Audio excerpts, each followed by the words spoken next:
Reading 55 from the Psychological Commentaries on the Teaching of Gurdjieff and Ouspensky by Dr. Maurice Nicoll, Volume 3. Great Amwell House, November 30th, 1946. A note on effort. The work speaks of the necessity of effort. Strictly speaking, it says that it is necessary to make right effort. The method of Sly Man is to make right effort.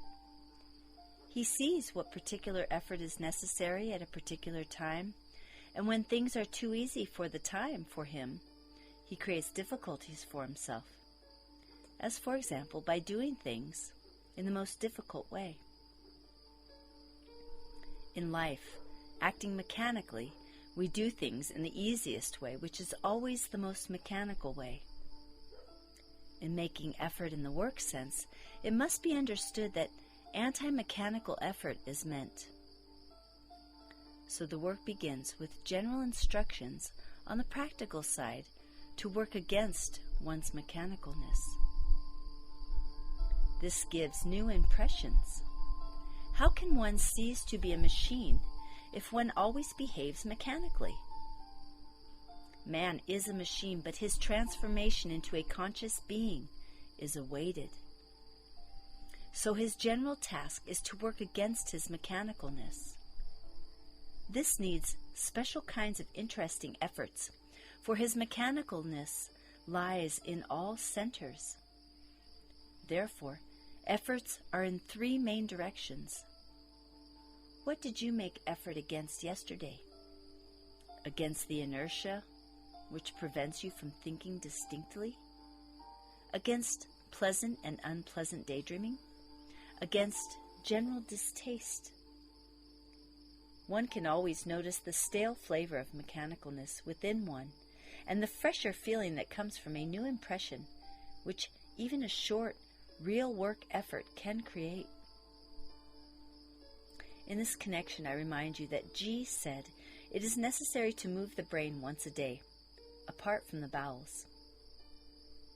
In a large sense, people avoid extra and interesting effort and remain heavily at the level of mechanical effort.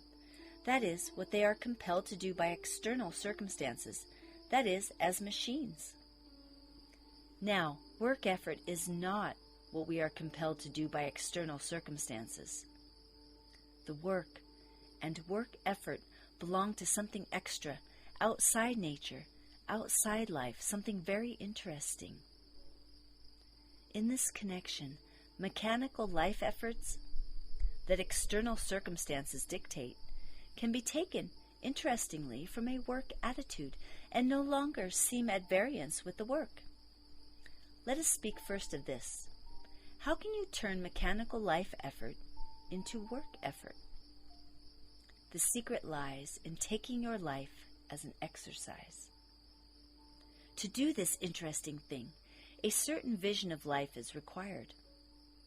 All the background of the work, all the teaching about the cosmic ray, the sun octave, and the significance of man can give this vision, if you know it well mentally, and then imagine it so that it better connects with the emotional center. To know what you know, you must also imagine it with directed imagination. Then you see your life as a miraculous adventure that ceases to be so once you identify with it.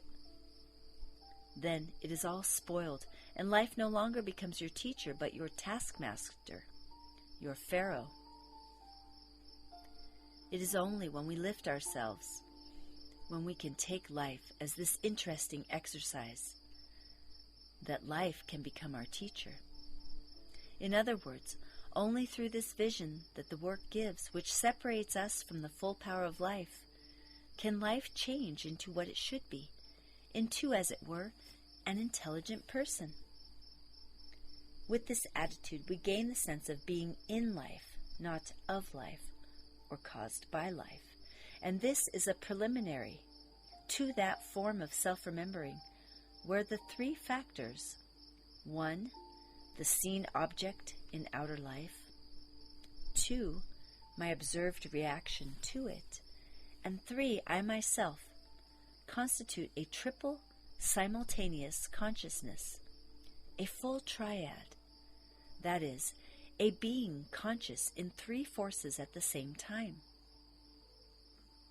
It is clear that the usual state of being always identified with life and its worries can never give such results.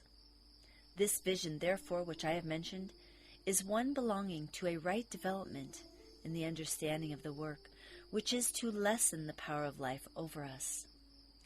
One must get this vision, in which the center of gravity of the whole work lies, a vision of the work that lifts us above life.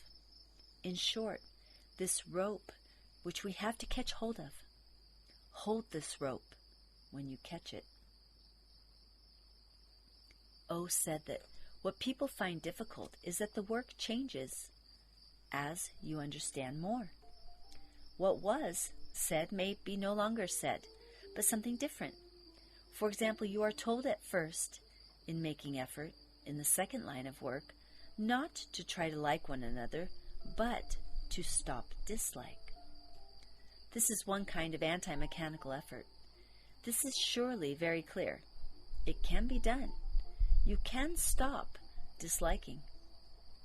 If done, it leads almost without our being told to the next effort in scale, in ascending octave, that we have to like what we now dislike. There is great density of meaning in this sentence. It applies to outer and inner, to the object and to oneself. Now you can do nothing of all this if you are too externalized, too far out, too far in front of yourself, too identified with seen objects, with life, seeing everything outside you, and so a mere sense machine. You have to see that a person is not outside you, but is your idea of him, your imagination of him, your reaction to him or her, and not the object you see via your senses. Here begins the real effort as regards the second line of work. Work, that is, about relationship, work about enduring without negativeness one another's unpleasant manifestations. Only in this way can an accumulator be made among ourselves that eventually gives force to all of us. For one person can, if a work group is established, give force to another without knowing it, simply by working against his or her mechanicalness privately. I will here remind you of what the work says of life. It says that under the third force of life, things always divide, disunite, and are at war, as life shows us.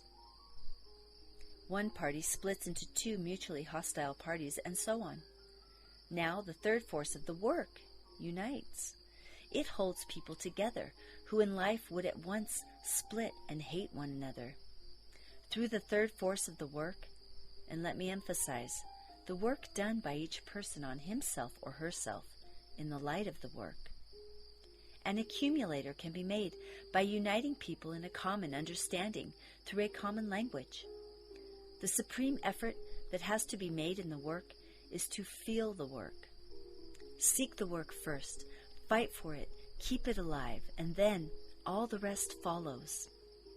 Remember that all temptations in the work meaning are about feeling, valuing, cherishing the meaning and reality of the work of esotericism. This is faith, a thing requiring much and constant effort of mind, an inner daily action in both mind and heart. Faith is what is unsupported by the evidence of the senses, by seen visible life. Now, in ordinary seen life, where people, even religious people, do not practically work on themselves each day, they accumulate a substance which cannot lead to unity. For example, they criticize one another, talk scandal privately, slander each other secretly, and hate each other. In short, make every kind of internal account against one another. They are mechanical people, and just because they do not work, they remain mechanical. As a result, there is formed a thick, heavy psychological substance which G called by one of his strange words something like Zarvarno.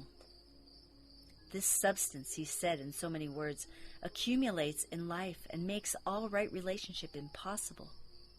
This substance has no Holy Spirit in it. It is dead. He said it was due to the unnatural, outward and inward manifestations of people to one another, and was an accumulation of evil actions, thoughts and emotions of which people do not understand the consequences. The work calls it simply making internal accounts. Now remember, the slightest, unworked on evil towards another mounts up and makes this thick, dead substance. Where? In oneself. One may suspect how often illness is due to this dead substance, daily formed. Now, everything the work teaches us to practice, to make effort about, is to prevent this heavy dead substance from forming itself. A good daily and nightly incinerator for negative states is necessary. To keep the work alive, one must make effort. I have spoken of effort in regard to the second line of work. First, we must make effort to stop disliking. This is more easy than you might think once you have some self-observation and see your mechanical disliking. Then I spoke of the second note in this effort, that we must like what we dislike. To like what we dislike is one great key to giving up useless suffering. This releases us from our cramped judgment of others. Through this, we begin to feel nothingness rightly. One, as it were, pushes off from the shore of oneself into the unknown, into what seems nothingness, where only the work can meet us. The work cannot meet us if we are full of our usual personality.